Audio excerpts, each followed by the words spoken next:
Welcome to All Right in Sin City, a podcast about writers and writing in the Windsor-Detroit region. Your podcasters today are Irene Moore Davis, author, educator, and local historian.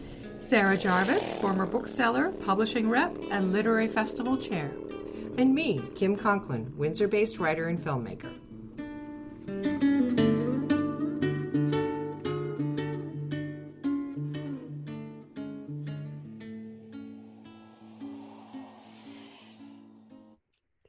This recording takes place online with safe physical distancing. Our featured guest today is Alison Swan. Alison Swan's first full-length collection of poems, A Fine Canopy, will be released in October by Wayne State University Press. Her poems and essays have appeared in many publications, including her poetry chapbooks, Before the Snow Moon and Dog Heart, the recent award-winning anthologies Elemental, a collective of Michigan creative nonfiction, Ghost Fishing, and Eco-Justice Poetry Anthology, and Here, Women Writing on the Upper Peninsula. Her work has been featured in the journals The North American Review and TriQuarterly, and the Michigan Post Broadside series and anthology. In 2006, her book Fresh Water, Women Writing on the Great Lakes was named a Michigan Notable Book. She's been awarded a Mesa Refuge Residency and the Michigan Environmental Council's Petoskey Prize for Grassroots Environmental Leadership. She teaches in the Institute of the Environment and Sustainability at Western Michigan University and lives in Ann Arbor. Welcome, Alison. Thank you. I'm so happy to be here. Thank you for your interest in my book, but also just for your interest in literary art in general, right? Thank you. Thank you very much. So this is your first full-length collection of poetry, but you've been publishing since at least 1997. One of your early poems is in the New York Library Rare Book Collection. Can you tell us a little bit about your journey as a poet? I can try. What I'm remarking on is a little bit. So I really and truly have been in love with words since I could read. And I started writing poems. I started writing things that I was writing just for myself, or just because I was in love with the language, or just because I had a story to tell or an image to record when I was a child. So it's been the centerpiece of my life, really. I published my first poems as an undergrad. Actually, as a high school student, I published my first poems. I went all the way, my whole formal education, creative writing and literature was my focus. So I could probably talk for half an hour in answer to that question. So I'll pause there, and maybe you could, if there's something specific you would like to know about it, I'd be happy to talk more. It sounds like your work and your day job and your poetry interconnect. You write that every poem you've ever written is inspired by the four grand peninsulas: Michigan's Upper and Lower, Florida, and the Pacific Northwest Olympic. What is it about the shape of peninsulas or the environment of peninsulas that inspire you? So I think the word I used was influenced. Did I say inspired? Or shaped, or I don't use the word inspired a whole lot, but I do use it once in a while. But I love that question because yes, peninsulas, they strike me as powerful places, literally powerful, because they are land that has usually been around for millennia, if not always. Forever is a long word, but and they are enclosed by water, large bodies of water. The peninsulas that I happen to be so connected to are surrounded by large bodies of water. So that's just powerful, right? I mean, it's kind of an intersection of land and water. And one of the things that really interests me about land and water and the intersection of land and water is that human beings as a species can only live on land, realistically. I mean, we could, with a lot of technological intervention, we can go underwater and stay there a while. And with a lot of technological intervention, we can go on the surface of the water and stay there for a while. But we're terrestrial creatures. And yet a peninsula is a place where, the peninsula is a place where we can be, kind of fully occupy our terrestrial selves, but also flirt with, that water that we can't live in. It's just so big and so powerful, and it's just right there. That's a fun question. Thanks. Much of your work captures the landscape and the Great Lakes, and one of your poems actually talks about remaking the world for cars. How does your teaching and your environmental work connect with your poetry? Oh, you guys ask really good questions. By now, they're inextricable, because I think I mentioned that I published my first poems as a high school student. I stood in front of my first classroom of students that were looking at me to tell them something that might be useful to them just a few years later, actually a couple years later. And then the activism started maybe, let me just kind of put a time on this here, a decade later, 2 decades later, maybe. So they're inextricable now. In my experience of the world and my experience of my life, they are absolutely intertwined, and they all inform each other. And when I stand in front of a classroom of students, I'm very much aware of the ways in which my writing life has sensitized me to words. I am the classic constantly revising as I speak, which my students sometimes laugh at me for. And then the activism, which I kind of describe myself as a semi-retired activist now, because it's all consuming. To be really effective as a grassroots environmental activist, it has to be the centerpiece of your life. And I have never been willing to put my family behind anything. So when I was raising my daughter, she of course came first. For a big chunk of her childhood, the activism was second, and the writing got done in and around this, the spaces that were left. But having said that, I know for sure that my writing has been impacted in really positive ways by the things I learned from being an activist. So you also talk about the natural world as an inspiration for faith. People who say they don't have any probably don't go outside enough, I think was one of the lines in your poems. In Signs, I think it was. How do you think spending more time outside helps us? Does it make us better human beings?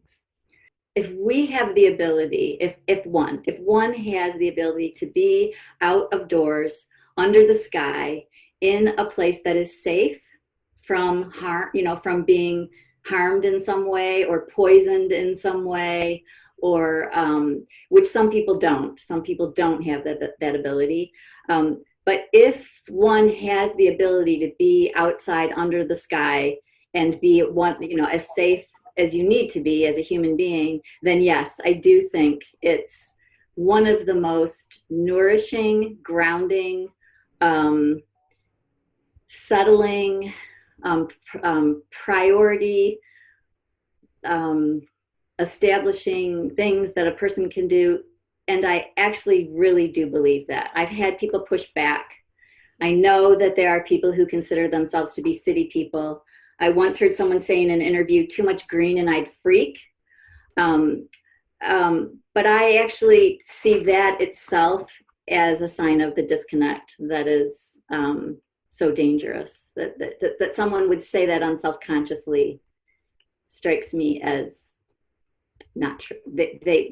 That's just because they haven't been outside enough is the way that I hear a statement like that.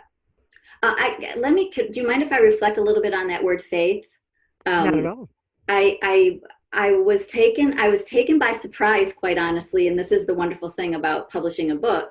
I have been pleasantly surprised by the fact that word keeps resurfacing when people ask me questions about my book or write about it. And it's funny because I do not consider myself to be a religious person, and I wouldn't probably not have, except for having put it into a poem, I probably would not have even used that word to describe something that's central to my day-to-day life.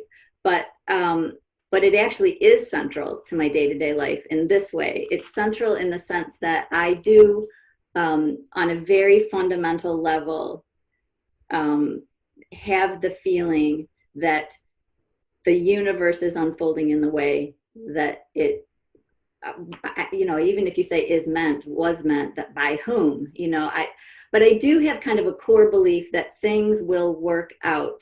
The problem is, and this is a very real problem, it sometimes can take a very long time for things to work out. And many people in the meantime suffer. Another poem, One by One, seems to speak of a hope for a post-suburban life. Do you think that's a possibility? Can we discover a new way to live with nature, hopefully with the least amount of suffering in between? Okay, so here's where I have to tell you, all of you and everybody who's listening, that I don't have answers.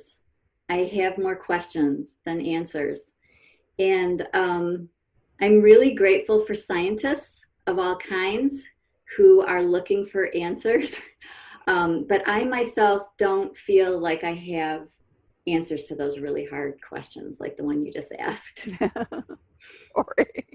Oh, I'm really happy to think about the question. And I do think about it. I didn't just start just this second thinking about it. But that's interesting what you say about science, that you are looking to science when so many people are rejecting it, and you're bringing it into it seems like you're bringing it into your poetry. Yes, exactly. I am grateful beyond expression for science and scientists and the people who do the hard work of gathering the data that we need to make really hard choices. But I myself am very much a generalist, and I'm kind of I'm very easily distracted. I like to think of it more of my attention is frequently drawn by things and held. And for better or worse in my life as a writer, especially, that's what I have cultivated. And when some of my colleagues in the Institute at Western are scientists, and when I listen to them talk about their work, my primary emotion is to feel claustrophobic. Like I couldn't even imagine being in a wetland and focusing on collecting water samples in a very careful way, because within 5 minutes I would be, oh, there's a red-winged blackbird. And then I would be, oh, and wait, there's rustling in that tree over there. I wonder what caused that.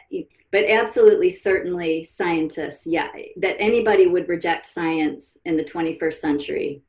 I mean, reject it outright. That boggles in the mind. That just boggles in the mind. Sometimes you respond poetically to something that you've read. What kind of emotion or situation sparks that response for you? I would say that I've never thought about that question, and I'm thinking about it on my feet right here. I have never thought about what kind of passage of writing sparks a response, except that it's almost always writing that engages with the material, the planet, the physical planet. But it doesn't have to be literary art. It doesn't have to be, what we used to call literature unselfconsciously. It could be science. It could be even social science, even journalism. But it's usually something that, for whatever reason, connects me more intensely than I already am with the earth. You know what? This would be a good moment to say, I don't really leave Earth much in my imagination. In other words, I don't go to the moon. I don't go to Mars. I don't even really go up into the stars with any kind of engagement other than being on Earth and considering them. And sometimes I wonder if maybe it might not be good for me to go back, study the solar system again. I'm intrigued by the fact that Earth is in a universe, right? But I'm very Earth-centric, I have to say, in my imagination. You do, however, go into history in your imagination. In the archives poems you borrow from women's diaries from the 19th century and such. Can you tell us the story of how you came to create those poems? I would love to. That was a project that I gave myself when I was a graduate student at the University of Michigan.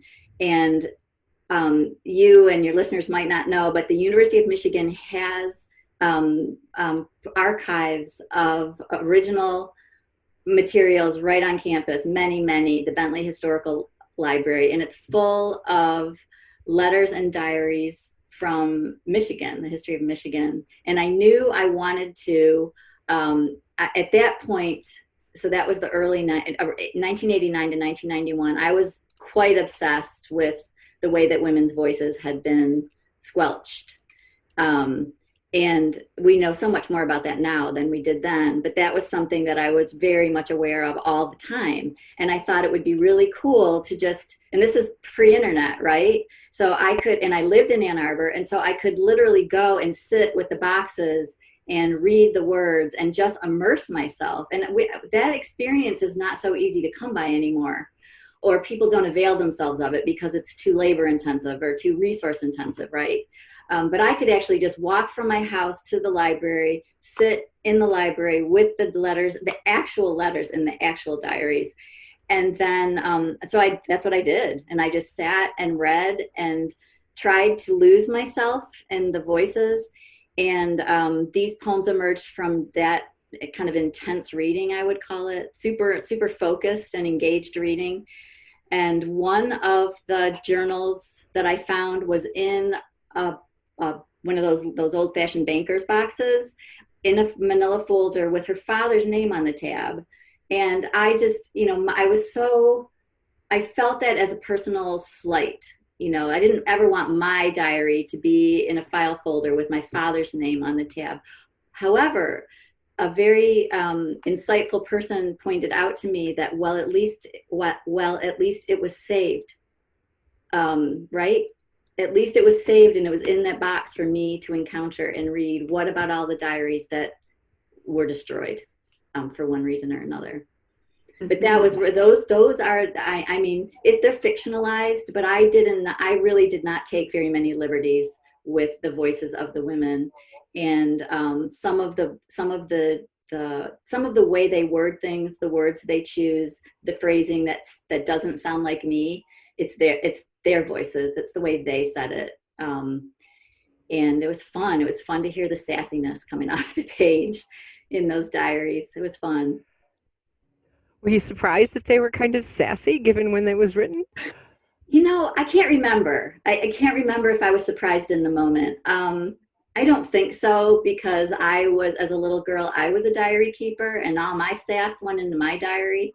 But I don't honestly remember in the moment if it surprised me. What did surprise me? I guess I was surprised by the care they took to record their surroundings and the details of the weather, especially. Sometimes to the point of, like, I would get a ways into a diary and be like, real seriously, could you write about something else except what the weather is like? And sometimes I would wonder, if she would, like, her mother or father made her, like, here, you must write in a diary every day. So she's like, I don't know what to write. I'll just write about the weather. There were some diaries like that.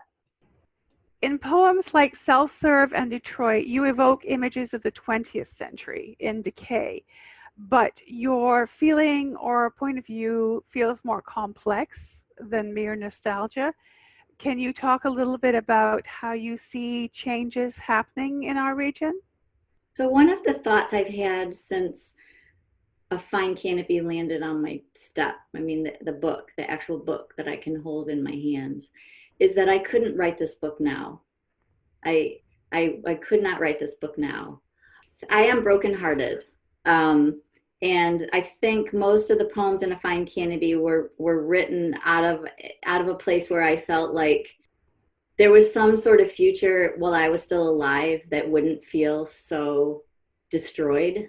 Michigan, and I have not been to Windsor in a long time. I used to go to Windsor as a high school student, but and I'm telling you that because I don't have 21st century reactions to the Canadian landscape right now, alas. But Michigan, to me, where I do spend a lot of time, feels like it's really been dismantled. The surface of the earth, underneath the earth, with fracking. So, but that's not really what you asked. You were asking me something a little bit different than that, I think. Whatever you want to share is great.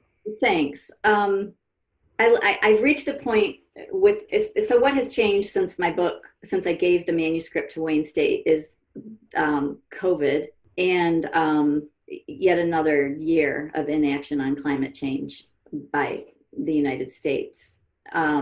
So it all feels very heavy. It's heavy. But I'm definitely not a person who then switches from that remark or that observation to we're doomed. I just switch from that observation now to the idea that it's going to be a really long time before things start to feel like they might move in a direction where I think 20 years ago I might have felt we could move sooner. So you've referred to the fact that in the archives poems you borrow from women's diaries from the 19th century. How do you think that they relate to your other work? What I brought to the archived poems is my love for nature. And so so whenever you go into archives and you read the words of other people, you immediately begin impacting what you do with them just by the mere choice of what you focus on and what you spend time with, right? And so I was very much drawn to work that where the person seemed to share my interest, at least, if not, love affair with nature. There's a poem, I want to open to it just because it's one of my favorite poems that I've written. And it's the first one. It's called Margaret in Archived. And the passages that are in parentheses in that poem are, if I'm remembering correctly, and I could be a little bit foggy on the details, but I'm pretty sure they're lifted full. They were exactly her words. And I was just so taken with her, the way she was relating to what she was walking through. And so how does it connect to the rest of my work? Maybe it helps me to time travel a little bit and to not get so hung up in Alison Swan, in the Huron River watershed in 2020. Gary Snyder, who has had a big influence on the way that I think, the poet Gary Snyder, and environmental thinker, and other writers do this too, other environmental writers do this too. They remind us that it's very helpful to think in terms of geologic time. And I'm not going to even begin to suggest that the 19th century is in any way getting us close to geologic time, but it's kind of the same move, same imaginative move, just opening up the window a little bit that I'm looking out. Just to take a step back and get a new perspective. Mm-hmm. So. New perspective, that's a great way to put it. Your final poem in the collection is a found poem, which is a little bit different. Can you talk a little bit about the process of creating a found poem? How is it different from the other things that you work at? They usually happen much more quickly, found poems.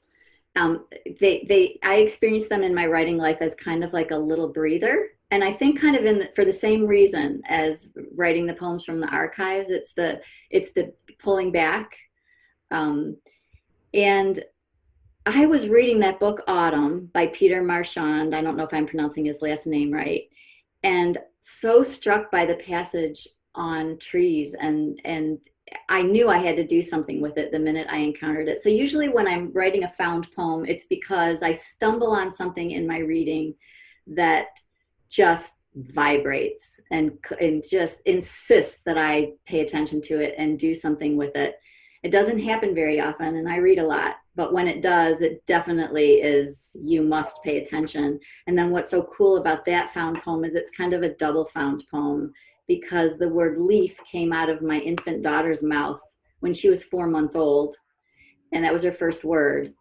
And it took me 20 years to appreciate, well, not 20, 15 years to appreciate, like, my daughter just said leaf for her first word, and consider who I am and what I do and what I care about. That's amazing. And I wasn't coaching her. I didn't sit there and just keep saying leaf, leaf, leaf. But we had a house plant next to the chair where I would nurse her. And so leaf was like, that was a huge part of her world at that point, right? And so that one was doubly found. I loved the idea of closing the book with it, because I like the idea of, I like having a voice. I feel grateful to have a voice. when I was a little girl, I don't think I didn't feel confident that one day I would have a voice in the way that I do now. I mean, in other words, a platform, actually. You asked me to talk about my book. That's such a gift and an honor and a privilege, right? But I like the idea of closing the book with somebody else's words, and they're doubly somebody else's words. They're my daughter's first word, and then they're Peter Marchand's word, who wrote a whole book about autumn and what happens in autumn in New England. It was a lovely way to close it. Very personal. Would you like to read a little bit of your work for us? Sure, of course, I'd love to. Okay. So so I'll start with the first poem.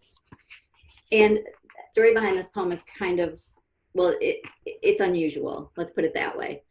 I read William Ainsworth's book, The Late Great Lakes, when it was published, which is decades ago. And this poem was written shortly after that. Not this poem, the early draft of this poem was written decades ago.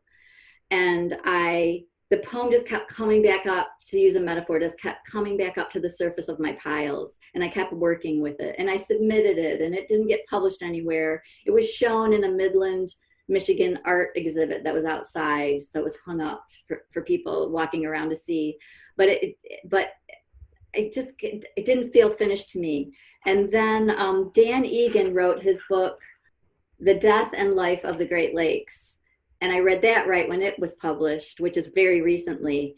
And when I finished it, I knew I had the rest of the poem. Then I could finish the poem. So for anybody listening who's just starting out as a writer or stuck or whatever, 3 decades at least to finish this poem. And now it's the first one in the book. After reading The Late Great Lakes, the dead gave their last blood to birds, cardinals, red-winged blackbirds, and the downy woodpecker, red-capped, persistent, extracting food from trees in small portions in every season. Deer browse fairways, medians, and kitchen gardens. More real estate is parceled, so more roads flood fields and woods. Shores erupt and build things that have never held a seed, and city light falls over us like flames. On the beach, where waves arrive, caddis worms gather forest litter into cloaks, then creep, almost invisible, into fresh water, where fish rise from the bottom and eat what they need and when. A great lake flowing coolly over them and under them and through. Wow. So I've lost track of what happened 30 years ago and what happened recently, but the element of the death and life of the Great Lakes that was so central to this poem is the idea of invasive species, which is a whole other conversation, right? Yeah. I always think it's good to read poems that don't need to be seen on the page, and I'm afraid that first poem in the archived section kind of needs to be seen on the page, the one that I mentioned about Margaret. But here's the next poem in archived, and this is called Ann, which is not her real name, but these are pretty much her words. And Jack is also a made-up name. It seemed important to protect the identity of these women who weren't around to speak for themselves.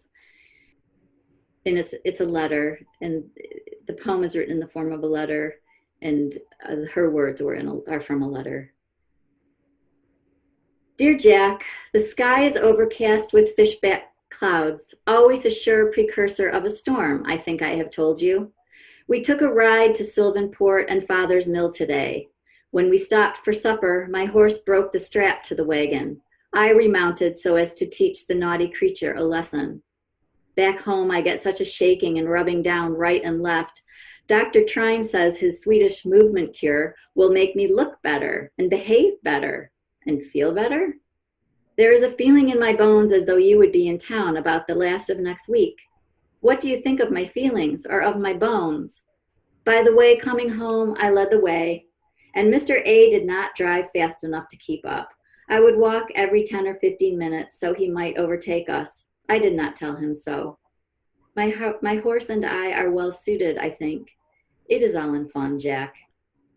I think that the last 2 lines are my invention, actually. As it's coming out of my mouth, I'm thinking, If I went to my notes, I could remind myself, but let's just let posterity know that if we want to. Let's read signs. So Kiwa was my hiking companion for 14 years in the Saugatuck Dunes. She made me feel safe. She was a golden retriever, which is not supposed to be a scary breed, but she had an amazing, not a nice person detector. And I was with her more than once when her hackles went up and she bared her teeth and she got really protective. So this poem is, that's who Kiwa is in this poem. And her full name was Keweenaw. She was named for the Keweenaw Peninsula. Signs. Kiwa and I visit our woods. Finally, they're out from under the snow. Last year's leaves, beiged and veined and mostly whole. We were walking on last summer. The wind blows evidence of traffic and sandhill cranes over river water, scrub, and downtown rooftops, through empty twigs and into our ears. Trucks and cars and prehistoric bird calls ride the same wind my skin's collecting, the wind that rattles leaves and shivers Kiwa's fur. The sun's shining fine for winter, so when I press my open palm against the sunlit side of a tree trunk, it's warm. Sap's beginning to flow. I don't see it, but I know it. Faith. People who say they don't have any probably don't go outside enough. You know the social construction of all things? It can feel like a small part of the story here, where I've spied the baby tooth of a fox kit left in a boot print, picked it up, moved it to the crook of a tree, then found it again. Weeks later, when Kiwa nosed around among the grass-covered roots our bodies had carried us to again. That was lovely. Thank you very much for joining us today, Alison. That was great. Appreciate it. Thanks for the excellent questions and for your lovely attention and for giving me a chance to think out loud, right, about this thing I do by myself so much of the time. Thanks for joining us. Look for more episodes of All Right in Sin City wherever you listen to podcasts, or check out our website, allrightinsincity.com. For information and announcements of new podcasts, sign up to our email list or follow us on Facebook and Twitter.